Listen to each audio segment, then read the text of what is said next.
Hello, welcome to Birds and Bells. My name is Lauren. And I'm Ian. And this is class 1 of our Bodyweight Summertime Workout.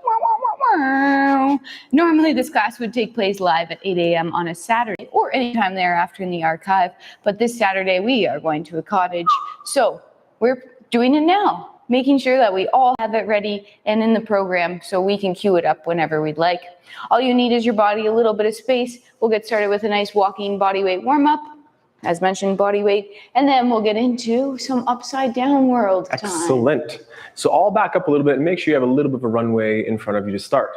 You might look at Lauren's side profile, if she was ever on the camera there, and to see what the feet are doing specifically. With one foot, go to the ball of the feet, or the demi points, and then get to the toe point out front. Then reach that leg all the way forward, landing toes, balls of feet, and heel. And pull the front leg backwards as you push the back knee forwards. Then at some point, it's time to turn over on those toes and reach that leg out front, landing toes, balls of feet, and a firm heel on the ground. Pull the front leg backwards as you push the back knee forward. Repeat again as you go over the toe and reach it out front and land toe ball, heel.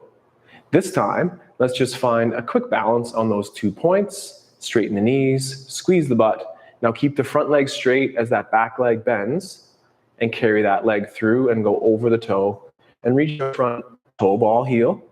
Then push through and find another balance rise and squeeze your glutes and make sure you breathe. The front leg stays straight as we come down and the back leg bends. And then for one more time, this time, carry the foot through but no heel on the ground. Find those 2-point rises. And could you stay on that front leg as you take the other leg and bring it all the way through, and then stay on that point and bring your other leg all the way through as I cut my head off here because I'm so tall on my points of feet, and then return back down to the ground. Add a little bit of a shake out there, and let's now get to the floor using that toe squat where Lauren will take us through the wrist warm up. So it's the knees over toes with flat feet, and then we'll push those hips through, fully cramping the glutes and pulling up kneecaps. Then repeat again, then getting low, stay the same height, and find those demi points or those metatarsal heads down low again.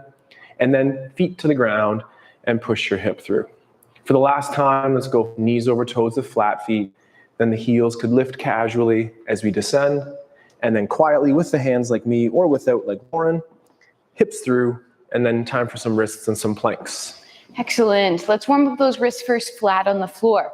So we'll take our arms out front. We'll gently pull our shoulder blades together. We'll try to right away rotate those elbow pits towards the ceiling. We'll hinge on the hips, land through the fingers, through the callus line, and then that full palm lands on the floor. With your fingers gripping heavy, distributing weight through your fingertips, through those first knuckles as well as through that palm. Let's now take our elbow pits and rotate them backwards. And then gently screw them in, rotating them forward. One more time. Shoulder blades stay stationary. Humeruses rotate backwards so those blood donations disappear. And then we screw them all in.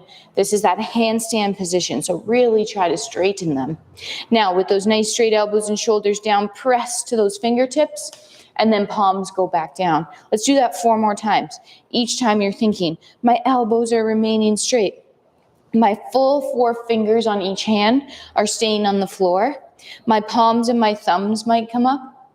And I'm doing all of this work through my hands, not my shoulders. I mean, they're obviously helping you out because everything's attached. And then we're flicking the floor away and shaking that out. Woo, woo, woo.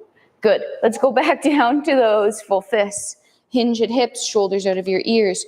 We're on those first 2 knuckles, shoulders down, elbow pits straight. Now roll over the back of the hand, opening the palm towards the ceiling. Prioritize the shoulder out of your ear as you push into the floor with strength to come back up. 1 on the other side again, rolling over the back of the hand, pressing the back towards the floor, and then push down to go back up. Last time each side. Shoulder stays packed, elbow stays straight. Roll over the hand, push down to come back up.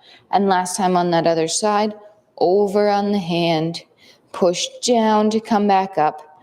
Hips extend through, shake it out. Let's do something with the hips, give those wrists a second before we go to our first plank. From here, we'll stand up. So you can tuck those toes under, find those balls of feet as a quick balance, and now stay on those balls of feet as we get up nice and tall, and then return flat feet to the floor. Go back to that area where you have a little bit of a laneway in front of you, and this time we'll travel in our horse stance walk, implementing those squatting type of movements. So pull ourselves down, or that's right, we could giddy on up, but stay the same height and transfer weight to one leg and reach the other leg out straight, toe, ball, heel.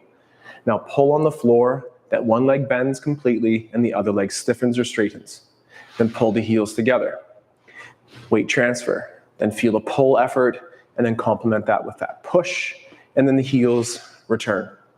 Same thing, pull the diagonal and pull yourself towards your training partner. Howdy doody. And then heels together, and then to the other side, and feel the pull through that hamstring, and then the push through the glute on the opposite side.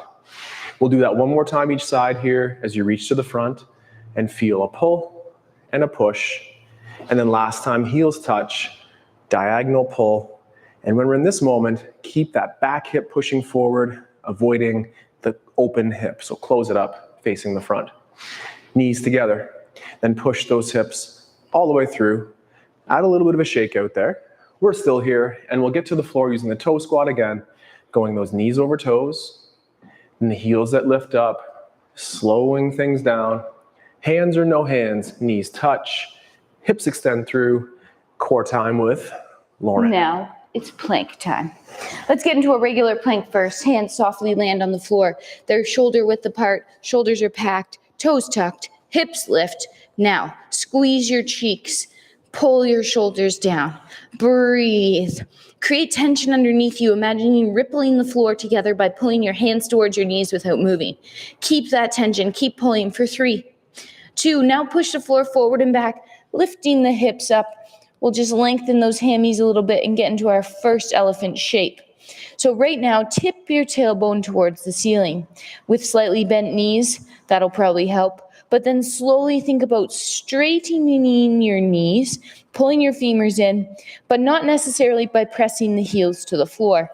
Try to do that a little bit higher up in those legs, and then we'll pull back to that plank. This time, let's create that tension again, but in an X pattern. So think about pulling your right hand to your left hip and your left hand to your right hip, and both at the same time for 3, 2, and one more time. At the hips, tilt the tailbone to the ceiling. Keep the knees bent for a second. We have elevated shoulders, straight elbows. Then slowly think about straightening the knees, keeping that tailbone tip, breathing, hamstrings. Then we'll pull ourselves back into our plank. 2, knees down. Flick the floor away. We'll come back up to standing via our ankle squat, so our toes are